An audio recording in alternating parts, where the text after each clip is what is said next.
À l'école de langue, nous avons 10 000 inscriptions annuellement, nous avons 80 enseignants et 135 cours. J'ai été, pour ma part, impressionnée, éblouie par la résilience des enseignants, par leur capacité à travailler en équipe dans un contexte d'enseignement à distance. L'école, elle a créé une communauté pratique qu'a dirigée ma collègue Lucia Flores. Et dans cette communauté, on se réunissait à l'échelle de toute l'école. Cette collaboration entre collègues, ce décloisonnement des langues, parce qu'à l'école de langue, il y a plusieurs langues, plusieurs secteurs. J'ai beaucoup aimé ça, j'ai lu énormément. Je crée chaque semaine un bulletin avec la lecture que j'avais fait cette semaine, ou les lectures, et j'invitais les gens à des partages. Et ça, les gens ont beaucoup apprécié. On avait un sentiment de cohésion du groupe. Ce qu'on cherchait, c'est pouvoir faire de l'interaction avec les étudiants, et toute l'équipe, les enseignants de l'école, ont développé une grande quantité de matériel pour que les étudiants puissent travailler de façon asynchrone et autonome, et pour que les étudiants, quand on avait notre rencontre synchrone, soient prêts à la pratique. Il a fallu penser dans le moindre détail à toutes les choses qu'on fait.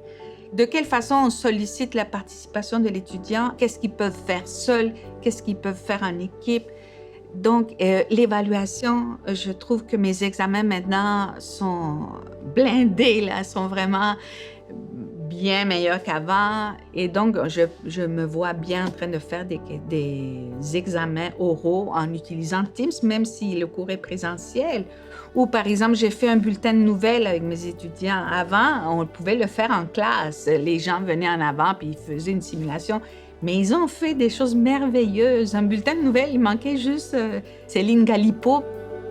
Moi, je me suis attachée à mes étudiants. Il y avait vraiment une relation avec eux. Donc, on ne doit pas nécessairement être tous dans la même salle tout le temps. Je me souviens qu'au début, on a fait un nuage de mots. Puis les mots, c'était stressant, débordé, tout ça.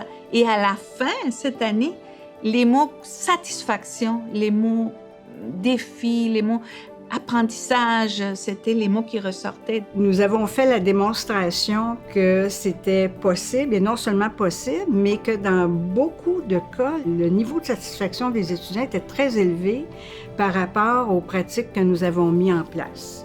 On a découvert des innovations, des adaptations, des façons de faire merveilleuses qu'on n'aimerait pas arrêter de mettre en pratique. Alors, c'est certain que ça va rester. J'ai beaucoup aimé ça, cet apprentissage horizontal et pas vertical, en équipe, de façon collaborative. Ce que je fais dans mes cours, mais j'aimerais le vivre aussi. Et je le vis maintenant à l'école de langue, avec tous les collègues de toutes les langues.